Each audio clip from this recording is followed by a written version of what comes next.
শুভ সকাল আমার প্রিয় বন্ধুরা, তোমরা সবাই কেমন আছো? আশা করছি যে যেখান থেকেই আমার ভিডিওটা দেখছো তো ঈশ্বরের কৃপায় অনেক অনেক ভালো আছো, সুস্থ আছো। তো তোমাদের ভালোবাসার আশীর্বাদে আমিও অনেকটা ভালো আছি। দীপিকা ব্লগস চ্যানেলে আরও একটা নতুন ব্লগে তোমাদেরকে স্বাগত। তো আজকের অনেকটাই তাড়াতাড়ি উঠে গেছি। আজকেরে উঠেছি আমি 4:55-তে। প্রত্যেকটা দিন কিন্তু আমি উঠি এখন করে, তো 5টার সময় আমি উঠি। তো তোমাদেরকে একবার আমি বলেছিলাম যে 4:30টার সময় উঠবো, কারণ আমার বাসি কাজকর্ম সারতে দেরি হয়ে যায়, কিন্তু কাছাকাছি কাজে টেনে যাচ্ছে না, সেই জন্য এখন করে ভাবলাম যে না 5টার সময় উঠি। তো আর যখন ফের একটু দূরেতে কাজেতে যাবে তখন 4:30টার সময় উঠবো। তো আজকের 4:55-তে উঠেছি খুব তাড়াতাড়ি, কিন্তু তোমাদের দাদাভাই কাছেতে নেই, কাজেতে যাবে। আজকের হচ্ছে শনিবার, তো শ্রাবণ মাসের লাস্ট শনিবার, তো প্রথমবারটা করেছিলাম। আর আজকের কিন্তু শ্রাবণ মাসের লাস্ট শনিবার, তো আজকের ওই যে বড় ঠাকুরের বার বলে না, শনি ঠাকুরের বার, ওই বারটা কিন্তু আমি করব। তো সেই জন্য ভাবলাম যে তাড়াতাড়ি একটু উঠে কাজকর্মগুলো সেরে নিয়ে রান্না করতে হবে, তো কাজে যাবে, সেই জন্য তাড়াতাড়ি উঠে গেছি। আর আজকের প্রত্যেকটা দিন যে আমি সকালবেলা করে উঠে ঘরটা ঝাড় দিই আর বারান্দাটা দেরিতে ঝাড় দিই, তো আজকে আমার শাশুড়ি মারা তাড়াতাড়ি কিন্তু উঠে গেছে, কারণ আগের দিনকে একাদশী ছিল, আজকের পালনা, ওনারা ঠাকুরকে পুজো দেবে বলে।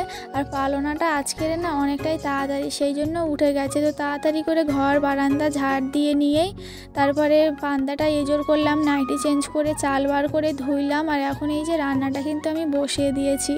তো আজকের আমি রান্না করছি কাঁচকলা আলু সয়াবিন দিয়ে একটা তরকারি, আর এদিকে ভাত। আমি তো খাবো না, তো আমি বার করব বললাম। তো রান্নাটা পুরো কমপ্লিট হয়ে গেছে, আর এখন এই যে আমি ভাতটা বেড়ে নিচ্ছি টিফিন বক্সে। তো ভাতগুলো এই যে গুছিয়ে দিচ্ছি, অনেকক্ষণ আগেই কিন্তু আমার রান্না হয়ে গেছিলো। আর ওই যে দেখো বারান্দাইতে বালতি একটা দেখা যাচ্ছে, তো বালতিতে কিন্তু আমি গোলা জল করে রেখে দিয়েছি গোবর দেবো বলে। এক্ষুনি কিন্তু আমি দিতে পারি, কিন্তু আমি দেবো না, কারণ তোমাদের দাদাভাই তো কাজেতে নেই, যতক্ষণ না বার হয়ে যাচ্ছে ততক্ষণ আমি গোবর দেবো না।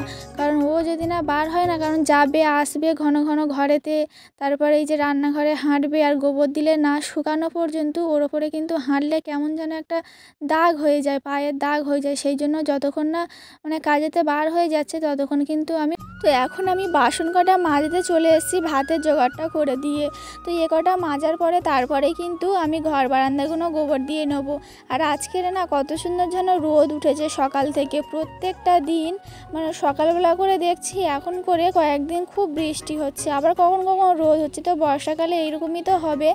তো আজকের ঘরের খোলটা পুরো গোবর দিয়ে নেবো। আর ঘরের খোলটা তো এতটাই যে ভিজে থাকে আমাদের, সেই জন্য আমি ধারটা একটুখানি করে তো গোবর দিতাম। আর আজকের পুজো দিতে যাব, তো পুজোর ঠাকুরের হচ্ছে সব ফল টলগুলো ওখানটায় রাখতে হবে, সেই জন্য ভাবলাম যে গুছাতে হবে ওখানটায় ঘরের মধ্যে। তো পুরোটা তো না গোবর দিলে হবে না, হাঁটাহাঁটি করি। তো এই যে বাসন কটা আমি মেজে নিই, তো তোমরা আমার পুরো ব্লগটা দেখতে থাকো। তো এই যে বারান্দাগুলো আমি গোবর দিয়ে নিয়েছি বাসন কটা মাজার পরে, তোমাদের সঙ্গে কিন্তু আর শেয়ার করতে পারলাম না, অনেকটাই কিন্তু দেরি হয়ে গেছে বলে। আর এদিকে আমাদের উঠানে এখন গুঁড়ো চালা হচ্ছে। তো ওই সাইডে বারান্দার ওই সাইডে যে দুটো গুঁড়োর বস্তা ছিল না, তো এই বৌদিরা কিনবে জানো, তো সেই জন্য ওরা ঝাড়ছে। আর আমার শাশুড়ি মা ঝাড়বে বলেছিল, কিন্তু ওনারা বললো যে আমরাই ঝেড়ে নিচ্ছি। তো ওরা কিনবে বলে ওই ঝেড়ে নিচ্ছে, তারপরেই ওদেরকে মেপে দিয়ে দেবে। তো তারপরে চলে গেছিলাম আমি স্নান করতে, স্নানটা করা আমার হয়ে গেছে। আর এখন এই যে ঠাকুর পুজোটা দিয়ে নিয়েছি।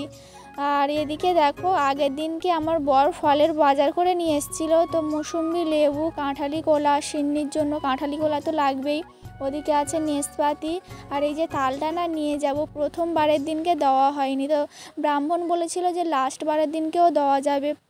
আর এই যে বাতাসা, নারকেল, এই ঠোঙাটাতে আছে চিনি, ওইদিকে কালো কেরি কাগজটাইতে আছে ছোলা বুট ভিজানো।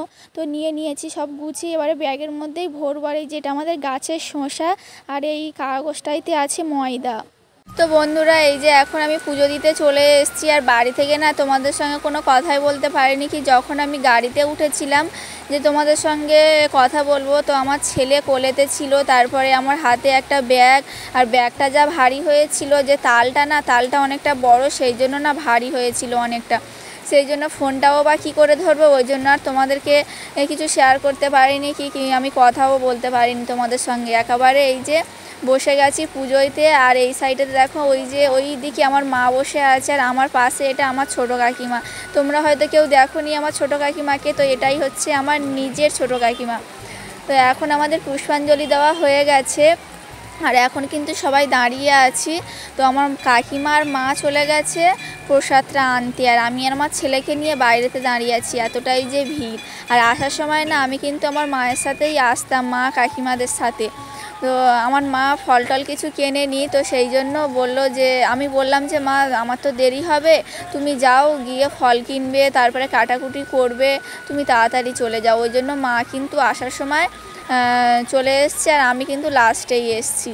তো মায়ের সঙ্গে আসলে ছেলেকে কোলে করে নিতে অতটা কিন্তু আর কষ্ট হতো না। তো তারপরে এই যে এক সাইডে আছে একটা শিব মন্দির, তো ঠাকুরকে আমি ফুল দিয়ে আর ধূপ দিয়ে এই যে একটু গড় করে নিলাম, আর দুধটা দিলাম না জানো তো। প্রথমবারের দিনকে যখন এসছিলাম তো বাবার মাথায়তে দুধ দিয়েছিলাম, তো ওখানকার লোকেরা যা বলা বলছে, ওই যে পাথরটা নাকি কি একটা পাথরের, তো ওই পাথরটার মাথায়তে দুধ দিতে বারণ করছে, যে গঙ্গা জল নয় ডাবের জল দাও, না তো নাকি দাগ হয়ে যাবে দুধ দিলে।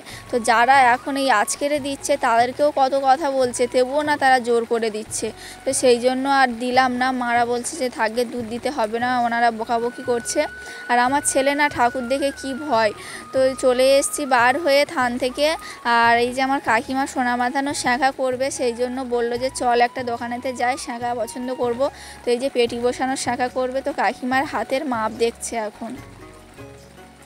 তো তারপরেই চলে এসেছি বাড়িতে, আর বাড়িতে এসেই কিন্তু বাইরেতে প্রসাদ নিয়ে বসে গেছি। আর হ্যাঁ, যাওয়ার সময় না আমি আবার পেয়ারা কিনেছিলাম, তোমাদেরকে আর দেখাতে পারিনি। বললাম না যে আমার ছেলে কোলেতে, আর কিভাবে বা ফোন ধরবো ব্যাগ হাতেতে, তো পেয়ারা কিনেছিলাম আবার। তো এই যে প্রসাদ নিয়ে বসে গেছে, আর সবাই প্রসাদ খেতে আসছে। এদিকে ডেকেছিলাম আমি, আর এই জায়গাটা আমি গোবর দিয়ে নিয়েছি। আর বড় ঠাকুরের প্রসাদ নাকি বাড়ির মধ্যে নিয়ে যেতে নেই, সেই জন্য আমি বাইরেতে বসে গেছি। আর এখন এই যে সিন্নিটা এখন আমি মেখে নিচ্ছি। আর আসার সময় মানে গাড়ি থেকে নেমে আমাদের গ্রামের দিক দিয়ে যখন আসছিলাম, একটা কিন্তু যে ঠেলা গাড়ি বলে না, যে প্লাস্টিকের জিনিস বিক্রি হয়, ওই যে প্রসাদ দেখো আমি রেখে দিয়েছি একটা কোটোইতে, ওই কোটোর ঢাকনাটা কিন্তু আমার ছেলের হাতে। ওই কোটোটা আমি কিনেছি। আর আমার এই সাইডে একটা লাল চুবড়ি, ওই চুবড়িটা কিন্তু কিনেছি। আর যে চুবড়িটায় আমি মানে পুজো দিতে গেছিলাম, ওটা কিন্তু আমার জায়ের চুবড়ি। তো ওই ঝুড়ি বলে ওটা, চুবড়ি না ঝুড়ি। তো তারপরে এই যে দুজনে প্রসাদ খেতে বসে গেছি, সবাইকে প্রসাদ দিয়ে। প্রসাদটা খাওয়ার পরেই চলে গেছিলাম আমি পুকুরেতে। আর পুকুরেতে গিয়ে ঠাকুরের ওই যে জিনিসপত্রগুলো সব ধুইলাম, ধুয়ে নিয়ে আর গোলা পর্যন্ত না ডুবিয়েছি জলেতে। তো সবাই বলে যে এই বারটা করলে নাকি প্রসাদ খাওয়ার পরে নাকি স্নান করতে হয়। তো আমি আর মাথাটা তে জল দিইনি, কারণ ঠান্ডা লেগে যাবে বলে, ওই জন্য গোলা পর্যন্ত ডুবিয়েছি। আবার অনেকে দেখেছি যে মুখ হাত পাগুলো ধুয়ে নেয়, মাথায়তে একটু জল ছড়া দিয়ে নেয়। তো আমি ভাবলাম যে থাকে সেই হাত পা ধুইব, তার থেকে গলা পর্যন্ত ডুবিয়ে নিই। আর আমার ছেলেকে মুখ হাত পাটা ধুয়ে দিয়েছি। তো নিশ্চয়ই কোনো মানে কারণ আছে, তো ওই জন্য স্নান করতে হয়। তো এর কারণটাও আমি জানি, তো বলতে গেলে অনেকটাই বড়। তো বন্ধুরা, তোমরা কারা কারা এই বারটা করো অবশ্যই কিন্তু কমেন্টে জানিও। অনেক কিন্তু বেটা ছেলেরাও কিন্তু এই বারটা করে। তো এই বারটা না করা কিন্তু খুবই কিন্তু ভালো। তো তারপরে আমি ওই যে জামা কাপড়গুলো পাট করে নিলাম, নিয়েই চলে গেছিলাম আমি কলে থেকে জল ভরে নিয়ে এসেছি। ব্যাগে থেকে জলের বোতলগুলো কিন্তু বাইরেতে বার করা হয়নি। আর আমার ছেলেকে ভাত দিয়ে দিয়েছি, গামলাইতে অল্প তরকারি ছিল, আর আমি থালাইতে দিলাম না, তো এই গামলাতেই দিয়ে দিয়েছি। তো ভাত দেওয়ার পরে কলেতে গেছিলাম আমি, 1 প্যাকেট ছাতু নিয়ে এসেছি। আর আমার যা তো চলে গেছে বাপের বাড়িতে, আর জায়ের পাখিটা আমাকে দেখতে বলে গেছে, আর ওর না ছাতুটা আজকের শেষ হয়ে গেছে। সেই জন্য আমি যখন কলেতে যাই 1 প্যাকেট ছাতু কিনে নিয়ে এসেছি। তো সকালবেলা যখন আমি যাই তখনই কিন্তু ওকে অল্প ছাতু ছিল, তারই সঙ্গে আমার ছেলের সেন্টারে ছাতু দিয়েছিল। তো ওই ছাতু দুটো পাইল করে একসঙ্গে ওকে কিন্তু আমি দিয়ে গেছিলাম। তো সেন্টারের ছাতুটা তো মিষ্টি, আর এই যে ছোলার ছাতুটা শুধু তো গুলে দিই, মিষ্টি হয় না। তো সেই জন্য না ওই ছাতুটাও খাইনি, এসে দেখছি। আর যখন আমি আসি মানে পুজো দিয়ে এই রান্নাঘরের কাছে এসে ওকে আমি ডাকছি টুনি বলে, তো ও না খাঁচার মধ্যে এতটাই যে ঝটপট করছিল খিদেতে কী বলবো। আর যাওয়ার সময় তো আমার আবার দেরি হয়ে গেছে, আর ও ছাতু কিনতে গেলে সেই বাজারের কাছেতে যেতে হবে। ওই জন্য ভাবলাম যে অল্প আছে ছোলার ছাতু, তারই সঙ্গে সেন্টারের ছাতু দিয়ে আর মাখিয়ে দিয়ে যাই, দেখি ও কী করে। তো কিন্তু সেই খাইনি, অল্প খেয়েছে, বেশিটা খাইনি। তো ওকে ওই যে দিয়ে দিলাম ছাতুটা। তো তারপরে এই যে একটুখানি শুয়েছি, আর এতটাই যে মানে শরীরটা খারাপ লাগছে তোমাদেরকে কি বলবো। একটুখানি এই যে শুলাম অনেকক্ষণ পর, সারাটা দিন পর এই যে সব একটুখানি শুলাম। তো এখন সন্ধ্যা হয়ে গেছে, আর তোমাদের দাদাভাইও বাড়িতে চলে এসছে। ওকে আমি প্রসাদ দিয়ে দিয়েছি, ও মুখ হাত পাগুলো ধুইলো। তো এখন এই যে প্রসাদ খাচ্ছে বসে। তো আজকের ভিডিওটা তোমাদের কেমন লাগলো অবশ্যই কমেন্টে জানিও।